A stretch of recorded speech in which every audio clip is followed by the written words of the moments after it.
কিসে রিজিক বাড়ে, কি করলে রিজিকে ভরপুর বারাকা হয়, রিজিকের চাবিকাঠি কোথায়, কোন পথে চললে রিজিকে ভরপুর বারাকা হবে, আমার জীবনে বরকত নেমে আসবে রিজিকে, এটা জানতে মনে যাচ্ছে না আমাদের?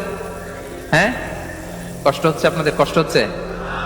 তাহলে কি করলে রিজিকে ভরপুর বারাকা হয়, কি করলে আমার জীবনে ভরপুর বারাকা নেমে আসে, এই পয়েন্টটাতে আমরা একটু আলোকপাত করি।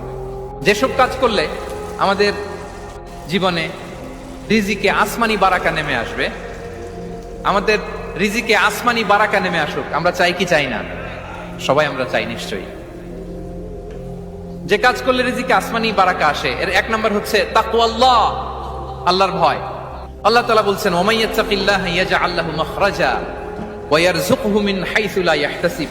যে আল্লাহকে ভয় করে, যে আল্লাহ সচেতন, আল্লাহ তাকে মাখরাজ, মাখরাজ মানে কি জানেন? ওই যে এক্সিট লেখা না এদিকে, এই এক্সিটকে আরবিতে বলে মাখরাজ, মানে কোথাও আটকাবেন না, বের হওয়ার রাস্তা আছে, কোথাও আটকাবেন না, বের হওয়ার রাস্তা আল্লাহ তাআলা অ্যারেঞ্জ করে দিবেন। You will have the way out from crisis.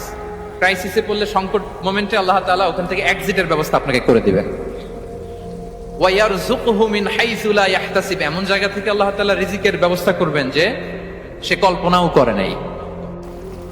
এরকম অনেক সময় হয় না যে আমি ভাবিও নাই যে এখান থেকে আমার রিজিকের বন্দোবস্ত হতে পারে, কোত্থেকে যে রিজিক চলে আসলো, এরকম জীবনে মাঝে মাঝে হয় কি হয় না? ব্যবস্থা করেন কে? যারা আল্লাহ তাআলাকে ভয় করে, যারা আল্লাহ সচেতন, তাদেরকে আল্লাহ তাআলা স্পেশাল রিজিক দিয়ে ধন্য করেন। তাকওয়াল্লাহ। পুরো কোরআনের মূল শিক্ষা কি? পুরো ইসলামের এসেন্স কি, জিস্ট কি, সারাংশ কি? যদি আমাকে জিজ্ঞেস করা হয়, আমি বলবো তাকওয়াল্লাহ, আল্লাহর ভয়, আল্লাহর সচেতনতা। আল্লাহ ইজ ওয়াচিং মি, আল্লাহ ইজ অবজার্ভিং মি।